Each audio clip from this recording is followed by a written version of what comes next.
blind to this truth, to the judgment for the living, the great and dreadful day of the Lord, the day in which all things are to be restored. The Laodiceans are seen to be in a sad deception. Read Testimonies, Volume 3, pages 253, and Testimonies, Volume 5, page 217.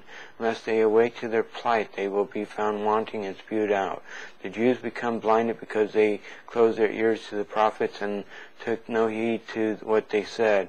The angel of the Laodicean church today is boastingly saying, I have need neither of prophets nor of more truth, rejecting the prophecies and the messages even before they come, though he well knows that the message of the judgment for the dead is not the last, the judgment for the living is the last. The book of Zechariah in its entirety has always been a closed book, but as its deep spiritual meaning is now unsealed and clearly brought to the attention of the church, then those who reject it and work against it are doing even worse than the Jews, killing the prophets and the Lord. It is now clearly seen that God's word lives forever. Man may slay the messengers of God, but they cannot destroy his word.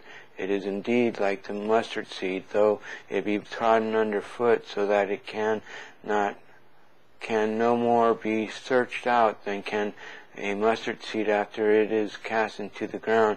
Yet as soon as the scroll unrolls, it springs out anew. When this message began to unfold, the Laodiceans tried desperately to kill it, yet it still lives on and grows the faster.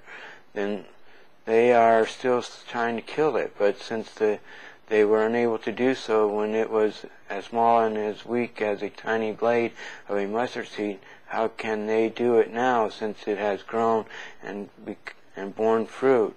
We are therefore not to worry about a possibility of anyone's hurting the work of God. Neither are we to worry about how we are to get to Mount Zion, but are to make sure to be ready to board the chariot of God when the angels cry out, all aboard. Let us ever remember that those who once wrecked the ancient kingdom and cast out its people shall now come to build it up and to cast out the horns of the Gentiles who now rule the land. So even our enemies of yesterday God puts working for us today.